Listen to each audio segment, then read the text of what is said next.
Level 1. The Spy. You are sent into the Empress's palace after sunset, carrying a tea tray in both hands and a folded strip of paper hidden inside your sleeve. That is the first thing they teach you before the gate opens. Never look like a man with a secret. Look tired, look obedient, look forgettable. The Empress's palace is colder than the other wings of the inner court. Not because the air is different, but because everything inside it is too controlled. The red curtains hang without a crease. The lanterns burn at the same height. The court ladies stand in pairs beside the phoenix screens, their sleeves still, their eyes lowered, their silence arranged like furniture. You are only a low servant, newly assigned to carry tea, replace lamps, clean ash from incense trays, and remember whatever names pass through the hall. Outside these walls, the person who sent you here told you the task would be simple. Listen, report, survive. But the moment you step into the main chamber, simple things begin to die. The Empress sits behind a low table dressed in dark red silk embroidered with gold thread. She is beautiful in the way a drawn blade is beautiful, polished still and not made for comfort. She does not look at the tea first, she looks at your sleeve. Your heart tightens, but your hands remain steady. You kneel, place the cup before her, and lower your head as you were taught. No one speaks. The silence stretches until the paper hidden against your wrist feels as loud as a bell. Then the Empress lifts the cup, but does not drink. A new servant, she says softly. How thoughtful of them. Level 2. Her palace. By the second day, you realize the Empress's palace is not quiet because nothing happens there. It is quiet because everything has already been decided before anyone enters the room.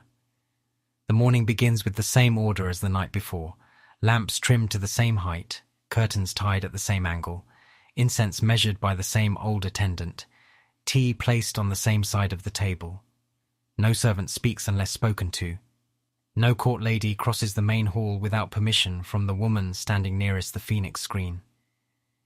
You are assigned to carry fresh tea between the outer corridor and the inner chamber, which means you are close enough to hear names but too low to ask why they matter.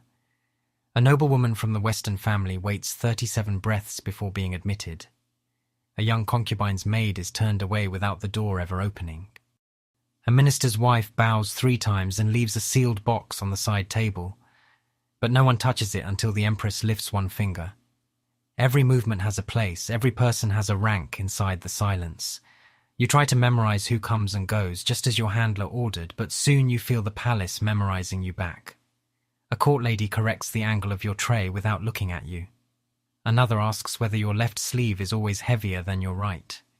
A third smiles when you nearly step on the wrong side of the threshold. By noon you understand that in this palace even mistakes are collected. The Empress sits behind her table, reading a letter without unfolding it fully, her face calm beneath the gold phoenix hairpin. Order frightens people, she says, though you are not sure whether she speaks to you or the room. The careless think it is decoration. The guilty feel where it tightens. Your mouth goes dry. You lower your head and feel the hidden strip of paper still tucked inside your sleeve, waiting for night. You were told to watch her court. Level 3. First report. Your first report leaves the Empress's palace in the rain. You wait until the second night bell, when the corridors grow thin with shadows and even the court ladies seem to breathe more softly behind the phoenix screens. The folded strip inside your sleeve is damp from your skin by the time you reach the incense room at the back of the palace. There, behind a bronze burner shaped like a sleeping bird, is a narrow crack in the red wall. Your handler told you to place the paper there and leave without turning around. The report is short because fear has made you careful. The Western noblewoman waited long before entering. The young concubine's maid was refused, the minister's wife left a sealed box. The Empress noticed your sleeve. You do not write what she said about spies. You do not write that her eyes followed you like she had known your purpose from the beginning. A spy must be useful but not too interesting. You slide the paper into the crack and step away. Rain taps on the tiles above the courtyard. For one breath, you think you have survived the first task. Then a voice behind you says, "You forgot one detail." You turn so fast your shoulder strikes the incense shelf. A senior court lady stands in the doorway holding a fresh lamp. Her face is smooth. Too smooth. "Her Majesty asks for tea," she says, as if she has not just found you near the wall. When you return to the inner chamber, the Empress is awake, seated at the low table with the sealed box beside her. She does not ask where you were. She does not need to. She only lifts the lid of the box and removes a folded strip of paper, still damp at the edge. Your report. Your breath stops. The Empress reads one line, then looks at you. Level 4. She knows the Empress does not expose you in front of the court ladies. That would be too simple, and simple punishments belong to people with little imagination.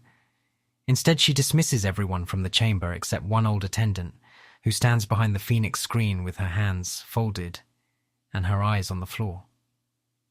The sealed box remains open on the low table. Your report lies beside the teacup like a small dead thing. You kneel with your head lowered, waiting for the command that will end your life, your usefulness, or both. The Empress lets the silence stretch long enough for you to hear the rain sliding from the roof outside. Then she says, "Do you know why I did not have you beaten at the gate?" Your throat tightens. "Because your Majesty is merciful." For the first time she laughs. It is not loud. That makes it colder. Mercy is what people call calculation when they benefit from it. She lifts your report between two fingers. "A dead spy teaches me nothing. A frightened spy teaches me who is waiting outside my walls." You finally understand. She did not discover you tonight. She knew before you crossed the threshold. The tea tray, the heavy sleeve, the corrected tray angle, the court lady near the incense room. All of it was not a mistake. It was a room built around you to see which direction you would run. "Who sent you?" she asks. You think of the handler in the rain, the instructions, the promise that you would be protected if you obeyed. But protection now feels like another lie people sell to servants because servants are cheap enough to lose. You say nothing. The Empress studies your silence, then sets the report down. "Good. A spy who gives up his master too quickly will give up mine just as fast." Level 5, double message. The first lie the Empress gives you is almost true. That is what makes your hands tremble when you carry it. A clean lie can be refused by the mind. A half-truth enters quietly, wearing the face of something already known. She has you sit in the narrow writing room beside the Phoenix Hall. Not at the table, not like an equal, but close enough to watch her old attendant prepare 2 strips of paper. One is blank. One contains 3 details from your last report. The Western noblewoman, the refused maid, the sealed box. Then the Empress adds a 4th detail that never happened.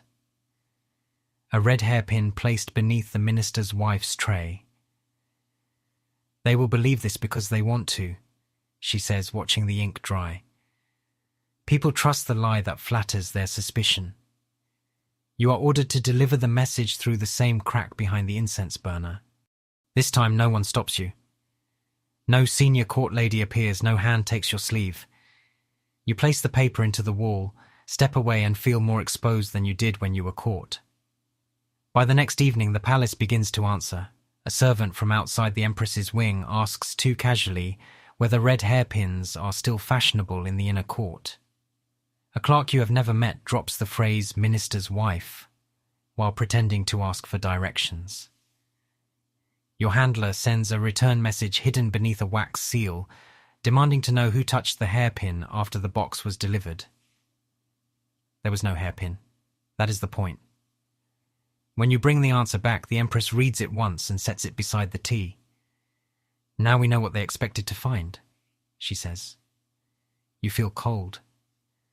"And who is they?" The Empress looks toward the Phoenix screen where shadows shift behind silk. Level 6, the trap. The trap is arranged as a harmless afternoon audience, which is how you know it is dangerous. The Empress invites 3 guests to the Phoenix Hall: the Western noblewoman, the minister's wife, and a quiet court official whose name has appeared in 2 return messages from your handler, always indirectly, always like a shadow standing behind someone else's words. The room is prepared with perfect order. Teacups facing east, curtains tied evenly, flowers placed in a blue vase except one branch of winter plum set in the wrong season. That is the detail, small enough for an innocent person to ignore, specific enough for a guilty person to recognize. You stand near the side table with your eyes lowered, carrying the newest report inside your sleeve. Outside the palace, your handler believes you are bringing information out. Inside the palace, the Empress has already turned that information into bait. The audience begins with polite talk about weather, old ceremonies, and the health of distant relatives. No one mentions spies. No one mentions the red hairpin that never existed. Then the Empress lifts her cup and says, "How strange to see winter plum arranged before its time." The Western noblewoman smiles politely. The minister's wife glances at the vase, confused. But the quiet court official looks first at you. Not at the flowers, not at the Empress. At you. The movement lasts less than a heartbeat, but in this palace a heartbeat can be a confession. The Empress does not react. She only lets the silence ripen. "Perhaps," she says, "someone heard there would be a red ornament on the table and expected a different flower." The official's fingers tighten around his sleeve. You feel the trap close and you are standing inside it with everyone else. He knows the false detail. He knows the message. Level 7, your handler. You meet your handler in the garden corridor after midnight, where rain hangs from the willow branches and the red wall looks almost black under the lanterns. He is waiting near the cracked stone basin, dressed like a minor clerk, but standing too still to be harmless. Until tonight, he has always spoken as if you were a tool he could put down whenever he wished. Now his first question is sharper. Why did the Empress invite court official Liang? You keep your eyes lowered, but your pulse moves faster than the rain. That name was never given to you directly. The Empress made you see him. Your handler just confirmed he matters. "I only carry tea," you say. He steps closer. "Do not become stupid now. Stupid servants die before useful ones." His voice is quiet, almost bored, and that frightens you more than anger would. He asks about the winter plum, the red ornament, the Empress's audience, the direction of her questions, the people who stood near the Phoenix screen.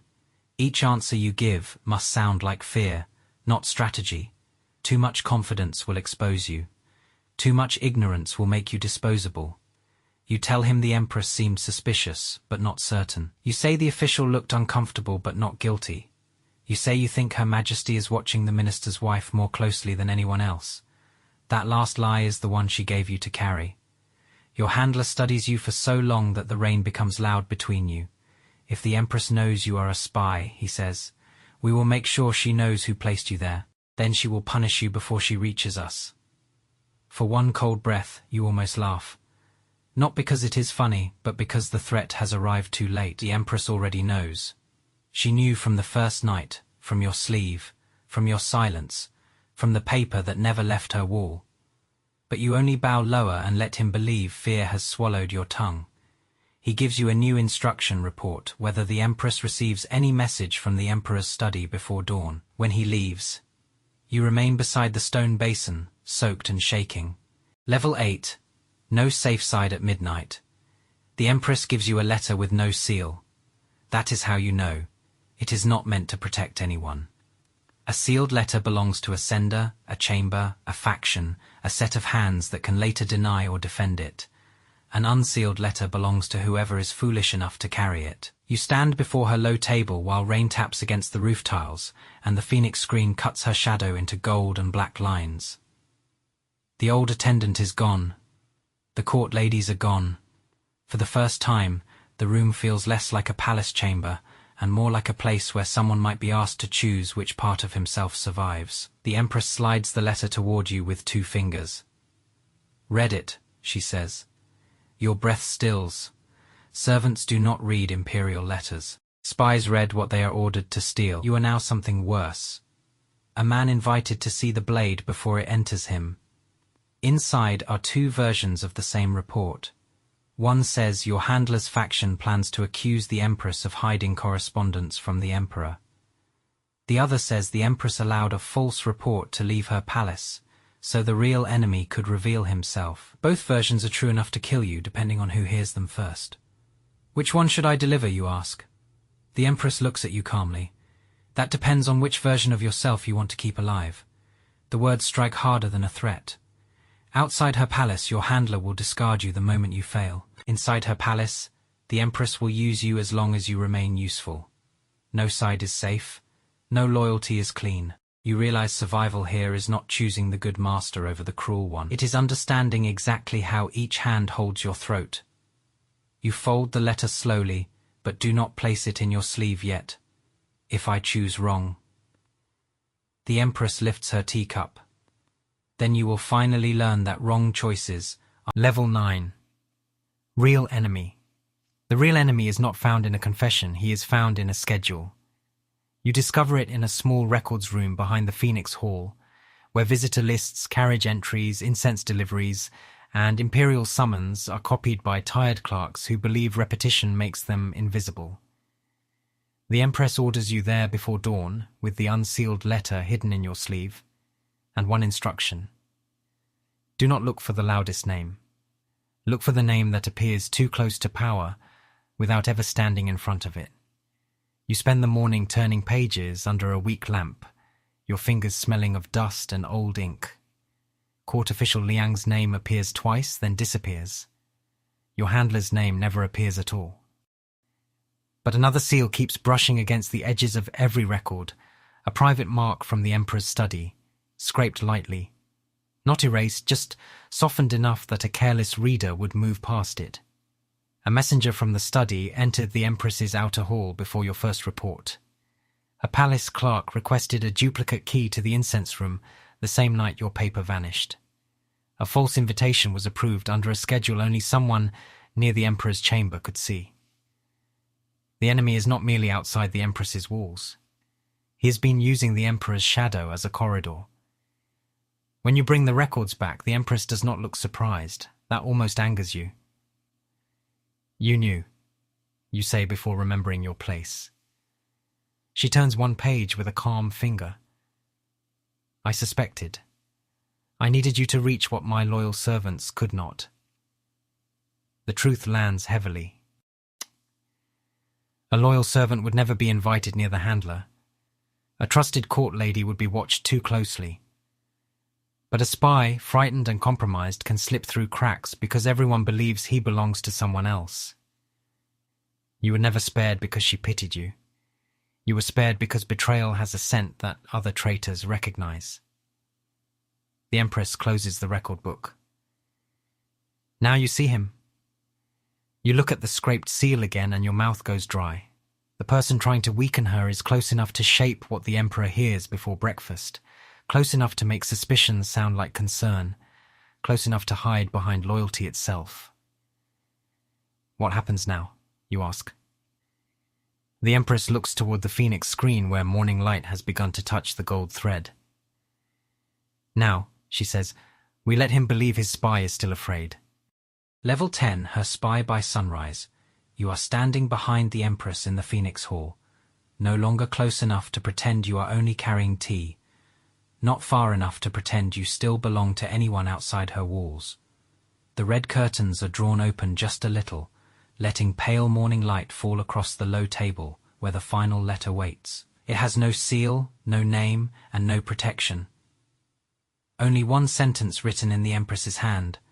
Let him think the door is still open. You understand who him means now. Not your handler in the rain. Not the minor clerk who carried instructions. Not even court official Liang, who looked at you before he looked at the winter plum. The real enemy stands closer to the Emperor's chamber, shaping suspicion before it becomes command, turning concern into a blade before anyone sees the handle. And you, the spy sent to betray the Empress, have become the path back to him. The Empress does not ask whether you are loyal. She knows better than to waste words on something so fragile. Loyalty can be bought, frightened, flattered, exhausted. Usefulness is cleaner. Survival is more honest. She watches you fold the letter and hide it in your sleeve, the same place where your first report trembled against your skin. You may still run, she says. You almost look up. Would your Majesty allow that? No, she says calmly. But it is important that you understand the difference between a locked cage and a chosen position. The answer should frighten you. It does, but not in the same way as before. On your first night, fear made you small. Now, fear makes you precise. You know what must be said to your handler. You know which detail must be wrong enough to travel, true enough to be believed, and dangerous enough to reach the man hiding behind the Emperor's shadow. You know the Empress is not forgiving you, she is not saving you.